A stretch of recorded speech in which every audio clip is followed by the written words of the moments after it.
Eto na nga ang chika, mga mare. Nagpunta pa nga ako ng Gapan para magpaganda, shoot ha. Dito nga sa Amari ako magpapabotox. Oh, baka may mag-side comment na naman ng hindi maganda dyan. Sabihin, nagparitoke na naman na case. Siyempre, tumatanda na ang mari nyo, kailangan ko na din naman ito. Sabi nga nila, pag nag-20s ka na daw, pwede ka na magpabotox. Kaya pasok na edad ko dito, happy yarn. Kung itatanong nyo naman po sa akin kung masakit, mas masakit pa rin po yung binabackstab ka ng kaibigan mo. Charis. Pangalan ng pagpapaganda, mga mare, titiisin natin yun. Pero sa totoo lang, mga mare, hindi siya masakit. Sobrang gaan din ng kamay ni Ma'am Karen. Excited na nga ako sa magiging result.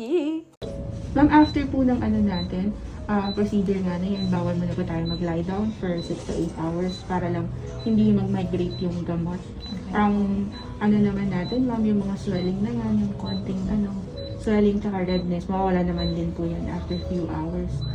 Ang naman kasi ma'am ng Botox, kung nakita mo ma'am kanina, yung mga lines, pagka nakakunot ka, tsaka yun ma'am, masusmoothen niya. Kasi ang Botox ma'am, siya, temporarily, parang pinaparalyze niya yung nerve na yun. Parang, meron kasi tayong chemical ma'am na nagsasabi na mag-contract yung muscle. So yun yung, pag nag-inject tayo ng gamot, so yun yung hinahalin. Okay. So para ma'am mag-smoothen, tapos maano yung mga fine lines. Bawal po ba ako magalit for today?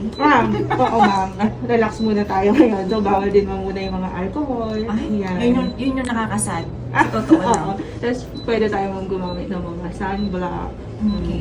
Tapos avoid muna natin ma'am yung heat kasi ang Botox ma'am, madali po siya mag-evaporate.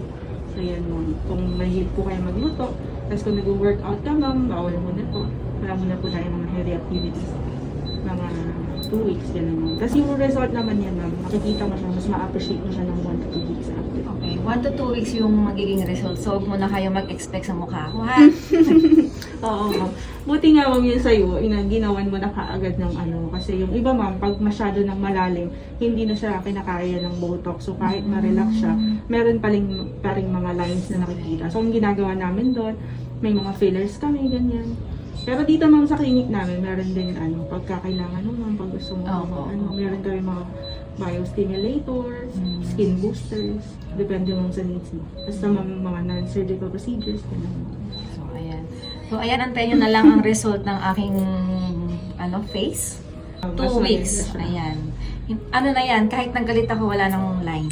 Ay, excited ako sa magiging result. Thank you so much, Amari Aesthetic Gapan Branch. Ayan, thank you so much sa mga staff, ang babait nyo.